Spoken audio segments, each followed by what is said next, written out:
182 കോടി രൂപ നിങ്ങൾ എന്തുകൊണ്ട് കൊടുത്തില്ല? കയ്യിൽ പണം ഉണ്ടായിട്ട്. നിങ്ങളുടെ ഇമ്മീഡിയറ്റ് ലയബിലിറ്റി എന്തൊക്കെയാണ്? നിങ്ങൾ എവിടെയെല്ലാമാണ് നിങ്ങൾ പണം കൊടുക്കാനുള്ളത്? നിങ്ങൾ ആ പണം കൊടുക്കാനുള്ള ഒരുപാട് സ്ഥലങ്ങളിൽ നിങ്ങൾ പണം കൊടുത്തിട്ടില്ല. പട്ടിക വിദ്യാർത്ഥികൾക്ക്, പട്ടികജാതി പട്ടികവർഗ വിദ്യാർത്ഥികൾക്ക് നിങ്ങൾ കൊടുക്കാനുള്ള പണം എത്രയാണെന്നറിയാമോ?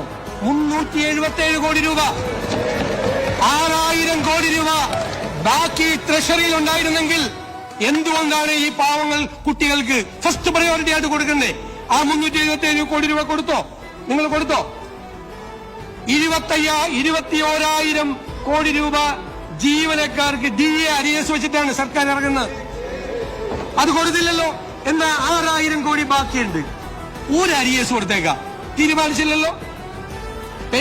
പെൻഷനർമാർക്ക് 14,387 കോടി രൂപയുടെ അരിയസ് ഉണ്ട്. കൊടുത്തോ? കൊടുത്തിട്ടില്ലല്ലോ. ഞാൻ അതും പോട്ടെ, അതെല്ലാം പോട്ടെ. ആ സപ്ലൈകോയ്ക്ക് കൊടുക്കാനുണ്ടല്ലോ ഒരു 2,893 കോടി രൂപ. ഏറ്റവും രൂക്ഷമായ വിലക്കയറ്റം നിൽക്കുന്ന ഒരു സംസ്ഥാനത്ത് 6000 കോടി രൂപ ട്രഷറിയിലുണ്ട്. ഇനി നിങ്ങളെടുത്ത് ചെലവാക്കിക്കോ എന്ന് പറയുന്ന നിങ്ങൾ എന്തേ അത് കൊടുക്കാതെ പോയത്? 2,893 കോടി രൂപ ഇവിടെ വിലക്കയറ്റം നിയന്ത്രിക്കുന്നതിന്റെ സർക്കാരിന്റെ ഏജൻസിയാണ്, മാർക്കറ്റ് ഇന്റർവെൻഷൻ നടത്തേണ്ട ഏജൻസിയാണ്. നിങ്ങൾ അവർക്ക് കൊടുത്തോ? എന്തിനാണ് ആ മെഡിക്കൽ സർവീസസ് കോർപ്പറേഷന് കൊടുക്കാനുണ്ട് 476 കോടി ഇല്ലേ? ഇവിടെ ടൈപ്പ് 1 ഡയബറ്റീസ് ഉള്ള പാവപ്പെട്ട കുഞ്ഞുങ്ങൾക്ക് ക്വാളിറ്റി ഇല്ലാത്ത മരുന്ന് വിതരണം നടത്തി നല്ല മരുന്ന് കിട്ടാൻ വേണ്ടി ആ കുഞ്ഞുങ്ങളെ കാത്തിരിക്കുക. അവർക്ക് നല്ല മരുന്ന് വിതരണം നടത്താൻ വേണ്ടി നിങ്ങൾക്ക് കൊടുക്കാമായിരുന്നല്ലേ പൈസ? കൊടുത്തില്ലല്ലോ. കൊടുത്തില്ല. 476 കോടി രൂപയാണ് അവർക്ക് കൊടുക്കാനുള്ളത്.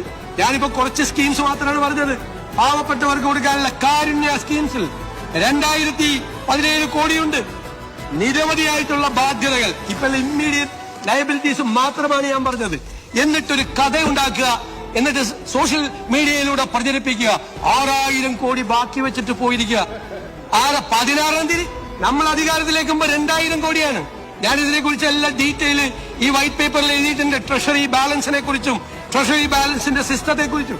അത് ഓരോ സമയത്ത് ചിലപ്പോ പൈസ വരും, ഓരോ സമയത്ത് പൈസ വരും. പക്ഷേ നമ്മുടെ ലയബിലിറ്റീസ് അവിടെ നിൽക്കുകയാണ്. മനസ്സിലായില്ലേ?